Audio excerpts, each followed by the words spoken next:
इस रेंज के ऊपर खरीदना चाहता है, ना सेलर इस रेंज के नीचे बेचना चाहता है, तो प्राइस क्या करेगा? यहां पे बाइंग का डिमांड आएगा, एनर्जी बनेगी और वो मोमेंटम लेकर जाएगा कहां? 110 तक। 110 पे सेलर है। अब जो इन्होंने एनर्जी यहां पर बनाई, बूस्ट किया प्राइस को हायर साइड, यहां पे डिमांड ज्यादा हो गई, ब्लॉक ऑर्डर रेंज बनी होगी सर, ठीक है।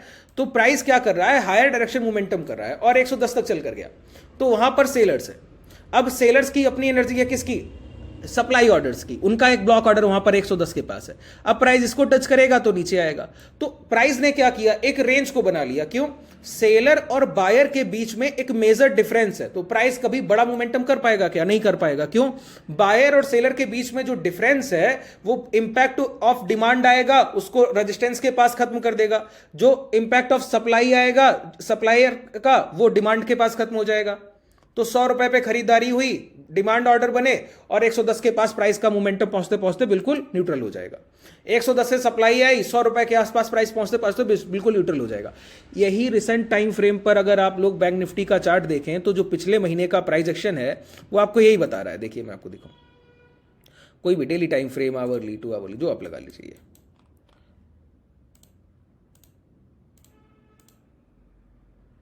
अभी इसी रेंज को हम ट्रेड कर रहे हैं। क्या है इस रेंज में? प्राइस ने देखिए 3 अक्टूबर को इस रेंज में एंटर किया था और अभी तक हम इसी रेंज को ट्रेड कर रहे हैं। 19 नवंबर है सर आज का सेशन। बात क्लियर हो रही? कितना ट्रेडिंग सेशन हो गया?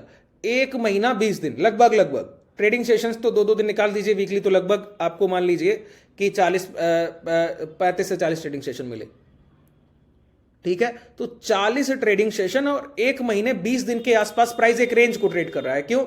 प्राइस में जो भी डिमांड यहां पर उठती है, सप्लायर यहां पे, ना तो सप्लायर अपनी रेंज को नीचे खींचना चाह रहे हैं, ना डिमांड देने वाले ट्रेडर्स अपने बाइंग रेंज को ऊपर खींचना चाह रहे हैं, ठीक है। तो प्राइस में क्या रेंज बना? यहां पर बायर्स ने अपनी रेंज को पुश किया था, यहां पर लेकर आए थे, तो प्राइस ने यहीं से ये रेंज बनाया, इसी रेंज में लगा था। एक बार बस इसके नीचे आए थे, ठीक है। अब दोबारा हम इसके नीचे आए, अब प्राइस में दोबारा बायर इतनी खरीदारी करे, प्राइस को यहां तक ले जाए, तो इसी रेंज में मार्केट बना रहेगा कि नहीं बना रहेगा? अब सेलर्स ने दोबारा इतनी कम से कम कोशिश की है कि अब यहां पर सप्लाई कर रहे हैं इस रेंज के रेजिस्टेंस के पास, आज इसी को टच करके गिर रहे हैं, ठीक है। इतनी कम से कम होने कोशिश की। अब अगर ब्रेकडाउन मिला तो मैंने आपको क्या सिखाया? अगर price swing high swing low बराबर होते जा रहे, प्राइस ब्रेकडाउन करेगा, जाएगा हाई के जाने से पहले स्विंग लो ब्रेक करेगा तो मोमेंटम होगा। लो ब्रेक कर दिया अगर तो मोमेंटम डाउन साइड एग्रेसिव मिलेगा, ठीक है। तो सीपीआर का रेंज इस पूरे लाइन में वाइड रहा होगा। क्यों? बायर का प्राइस दूर है, सेलर का प्राइस दूर है सर। तो सीपीआर की अगर तीनों लाइनों में डिस्टेंस है, इसका मतलब है बायर अपनी रेंज में सेफ फील कर रहे हैं और सेलर अपनी रेंज में सेफ फील कर रहे हैं। तो प्राइस में कोई बड़ा मोमेंटम हो सकता है क्या? वाइल्ड डायरेक्शनल ट्रेंड नहीं। वॉलिटिलिटी तो हो सकती है लेकिन डायरेक्शनल ट्रेंड कभी नहीं हो सकता। तो पहला इंडिकेशन जब बाजार खुले मॉर्निंग को, तो हम सीपीआर को देखते हैं। किस लिए? अगर सीपीआर का रेंज बहुत बड़ा है, इसका मतलब है बायर सेलर के ऑर्डर्स, डिमांड और सप्लाई के ऑर्डर्स, या तो सेलर ऊपर की तरफ बैठा है और बायर निचले स्तर पे बैठा है, तो जो भी निचले स्तर पे खरीदारी होगी सेलर तक पहुंचेगा, सेलर से बिकवाली आएगी, निचले स्तर तक आएगा। प्राइस में कोई बड़ा मोमेंटम नहीं हो सकता।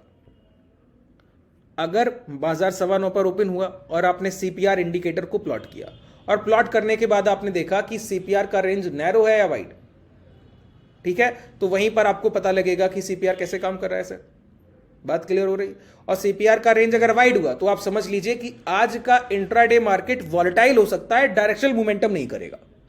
ये 30% एक्यूरेसी, ये जो मैंने आपको बताया ना कॉन्सेप्ट, ये 30% एक्यूरेसी। देखिए प्राइस में एग्जीक्यूशन हम तब करते हैं सर जब आपको ये क्लैरिटी हो, बहुत ध्यान से सुन लीजिए, प्राइस में हम एग्जीक्यूशन तब करते हैं जब आपको यह क्लैरिटी हो, बिल्कुल कंफर्मेशन हो कि मोमेंटम मिलेगा, तभी करते हैं, तब तक एंट्री नहीं करते। तो मल्टीपल कंफर्मेशन पे काम होगा। तो मैंने आपको क्या बोला, पहला आपका जो इंडिकेटर है 9:15 पर बाजार ओपन होने के बाद, वो सीपीआर है, सेंट्रल पाइवट रेंज। अगर वो रेंज बहुत वाइड हो गई, इसका मतलब क्या है? प्राइस में वॉलिटिलिटी हो सकती है या रेंज को ट्रेड कर सकता है, कोई डायरेक्शनल ट्रेंड बड़ा नहीं मिलेगा। और इसकी एक्यूरेसी मैंने आपको कितनी बोली? 30%। कि सुबह जितनी चीजें हम लोग देखेंगे उसमें से इसका जो वेटेज है वो 30% है, 1/3 है, लगभग 1/3 है, ठीक है। अब कब सीपीआर का कैसा डायरेक्शन होगा कि जब प्राइस ट्रेंडिंग होगा? तो मैं बोलता हूं सीपीआर रेंज जब भी नैरो रह जाए, ये बॉलिंजर बैंड में इसको हम कहते हैं स्क्वीज होना, रेंज का स्क्वीज होना। बॉलिंजर बैंड की अगर तीनों लाइंस एक जगह पर आकर ऐसे हो जाए ना, तीनों लाइंस एक जगह पर आकर रुक जाए, तो समझिए वो बॉलिंजर बैंड स्क्वीज हो गया। वो बहुत तेजी से, उसको बोलते हैं बॉलिंजर बैंड एक तरफ अब मोमेंटम करेगा बहुत तेजी से। क्यों? डिमांड सप्लाई का प्रेशर। अभी मैंने आपको एनर्जी का जो फॉर्मूला बताया, अगर रेंज बड़ी है तो यहां पे खरीदार खरीद रहे हैं, उनका इंपैक्ट यहां खत्म हो रहा है, यहां पे सप्लायर बेच रहे हैं, उनका इंपैक्ट यहां खत्म हो रहा है, प्राइस कभी मोमेंटम कर ही नहीं पाएगा। अब रेंज छोटा हो गया सर।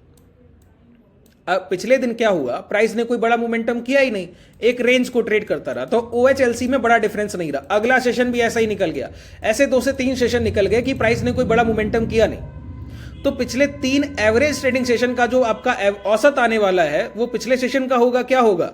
ये तीनों लाइंस नैरो हो जाएंगी, तीनों लाइंस के बीच का डिस्टेंस खत्म हो जाएगा। अब बताइए, मैं 100 रुपए पे खरीद रहा हूं और डिमांड मेरी लगातार चलती ही जा रही है, और प्राइस में जैसे ही डिमांड ऑर्डर ज्यादा हुए, डिमांड हायर देन सप्लाई, तो प्राइस में क्या करेगा? अब 100 रुपए पे खरीदारों की संख्या ज्यादा हो गई, खरीदने वाले तो बैठे हैं कि मुझे बेचिए सर 100 रुपए पर, लेकिन सामने बेचने को कोई तैयार ही नहीं है, कोई सेलर सामने है ही नहीं बेचने के लिए। अब 100 रुपए पर जब खरीदारों की संख्या ज्यादा हो गई, बायर्स का नंबर ज्यादा है, हायर देन सेलर्स, तो बताइए 100 रुपए पर खरीदार बहुत बैठे और सेलर्स कोई उपलब्ध नहीं है, तो क्या 99 पे कोई बेचेगा क्या? जब 100 पर कोई बेचने को तैयार नहीं तो 99 पे भी नहीं बेचेगा, और सेलर्स बायर्स तैयार बैठे 100 रुपए के भाव को खरीदने के लिए। आपके एरिया में प्रॉपर्टी के दाम कैसे बढ़ते हैं? अगर एक रेंज में कोई खरीद गया 50 लाख के प्रॉपर्टी को, कोई 80 लाख में ले गया, तो उसके आसपास के सारे मार्केट बढ़ जाते हैं। ठीक है, कॉमर्शियल लैंड तो बहुत तेजी से। अब यहां पर देखिए, डिमांड ज्यादा हो गई, 100 रुपए पर सेलर है नहीं, तो क्या 101 पे प्राइस जाना चाहिए, 102 पर जाना चाहिए? जाना चाहिए ना, लेकिन डिमांड तो बनी 100 रुपए पर। अब 100 रुपया 50 पैसा सेलर का प्राइस है। क्यों?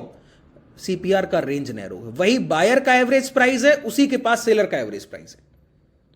अब बताइए, डिमांड ज्यादा जैसे ही हुई तो प्राइस को इंपैक्ट करते हुए अपनी एनर्जी को लूज करना चाहिए, मोमेंटम हायर साइड करना चाहिए, लेकिन वहीं पर सेलर उसके जस्ट पास बैठे, तो जैसे ही वो अपने मोमेंटम की शुरुआत करेगा सेलर मिल जाएगा। अब बताइए, बायर की एनर्जी ये और सेलर की एनर्जी ये एक दूसरे को क्या करेंगी? कोलैप्स करेंगी, ओवरलैप। प्राइस क्या करेगा? जैसे ही इस रेंज से बाहर निकलेगा बड़ा मोमेंटम करेगा। और मैं आपको बता दूं, कोई जरूरी नहीं है कि प्राइस CPR की रेंज में, कभी नहीं ट्रेड करता। CPR तो 3 लाइंस हैं सर, हम पाइवट रेंज को थोड़ी ट्रेड कर रहे हैं।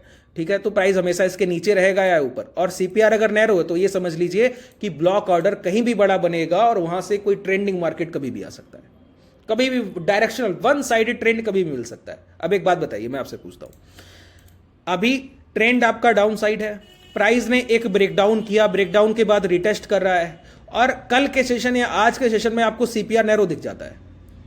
फिर मैं आपको पूछूं कि आप किस मोमेंटम की तरफ, किस डायरेक्शनल ट्रेंड की तरफ जाएंगे? आप बोलेंगे ना कि लोअर लोस का फॉर्मेशन है, वीक ट्रेंड है, और अगर CPR नैरो है तो मैं तो सप्लाई सेल करने की अपनी अपॉर्चुनिटी को बाजार में देखूंगा, कोशिश करूंगा कि कहां बेचा जाए, ऐसा कुछ ढूंढा जाए। ठीक है, ये कोशिश करूंगा। क्लियर है ना? ट्रेंड के फेवर के साथ ही रहेंगे, उसके अपोजिट तो डायरेक्शन ट्रेंड नहीं ढूंढने लगेंगे। क्लियर हो गया कॉन्सेप्ट? तो CPR सेंट्रल पाइवट रेंज आपका पहला इंडिकेटर, 9:15 पे बाजार होने पर, ओपन होने पर सबसे पहले हम उसको देखते हैं। दूसरा इंडिकेटर क्या है सर? दूसरा इंडिकेटर विक्स। विक्स तो मैं जग जाहिर है सर, मैंने बहुत बार अभी यूट्यूब का लगातार मैं आपको डिस्कस करता हूं कि विक्स कैसा ट्रेड करेगा, विक्स कैसे ट्रेड करेगा। अब जैसे आज का हम लोगों ने पोजीशन लिया, 5200 क्यों बेचा? उसका सबसे बड़ा एक मेजर रीजन क्या है? India VIX. India VIX 5% morning से नेगेटिव ट्रेड कर रहा था, 5.5%। इसका मतलब क्या है? पिछले लगातार सेशंस में जब जब बाजार में ये गिरावट आई, यहां पे जब ये गिरावट चल रही थी, प्रीवियस यहां से जब गिरावट की शुरुआत हुई, अभी पिछले कुछ सेशंस में, तो इंडिया विक्स लगातार हायर साइड ट्रेड कर रहा था। अभी जब शाम के सेशन में ये गिरावट हुई लास्ट के आवर में, तब भी आपने देखा 5% negative, India VIX 3.5% positive close किया, 8% की रिकवरी करके क्लोज किया। क्यों? और मार्केट ने क्या किया? 50-900 के अब ट्रेड कर रहे थे, क्लोज करने कहां आए? 50-500 के नीचे। तो विक्स में अभी रिलेटिवली फियर, डर किस तरफ है? डाउन साइड है।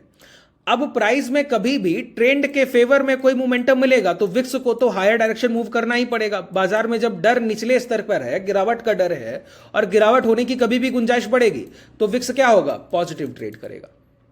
तो आज मॉर्निंग में विक्स 5.5% नेगेटिव ट्रेड कर रहा है। इसका मतलब क्या है? मार्केट सेल ऑन राइज का है, LBB का मार्केट नहीं है।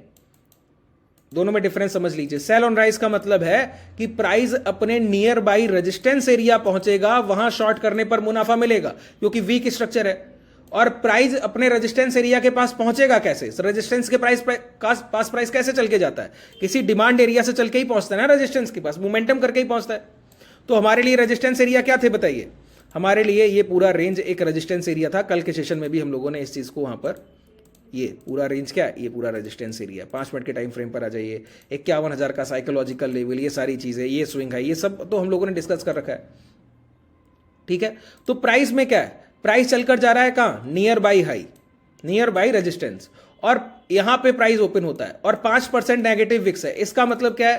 प्राइस में डाउनफॉल, डायरेक्शनल ट्रेंड के फेवर में तो नहीं होगा। अब एक बात बताइए, ट्रेंड के अपोजिट आप डायरेक्शनल मोमेंटम लेकर आएंगे, कहां तक ले जा पाएंगे? जहां भी सेलर्स मिलेंगे प्राइस को पुल बैक करेंगे। बात क्लियर हो रही है? इसी वजह से हमने 52,100 बेचा, 52,000 नहीं बेचा। क्यों? जब भी अपसाइड मोमेंटम होगा ना, तो फार ओटीएम स्ट्राइक प्राइस आपके बैंक निफ्टी या निफ्टी या फिर निफ्टी, जो भी इंडेक्स आप ट्रेड कर रहे हैं, जो उसका स्पॉट प्राइस है, उससे जितना दूर का स्ट्राइक प्राइस आप सेल करेंगे ना, उसका प्रीमियम उतना कम बढ़ता है मोमेंटम आने पर। जैसे हम लोगों ने सेल तब किया था 5200, जब बाजार यहां 50-560 ट्रेड कर रहा था। मार्केट ने उसके बाद हाई लगा दिए 937। 550 और 950 का डिफरेंस 400 पॉइंट का होता है सर। हम लोगों के अपोजिट डायरेक्शन में बाजार ने 400 पॉइंट का मोमेंटम दिया, और 70-72 रुपए का जो हम लोगों ने प्रीमियम सेल किया था, वो 90 के ऊपर सस्टेन तक नहीं किया सर। 20 पॉइंट चलकर नहीं गया। बात क्लियर हो रही है? विक्स का यूज कर रहे हैं यहां पर। क्या, किसका यूज कर रहे हैं? विक्स का।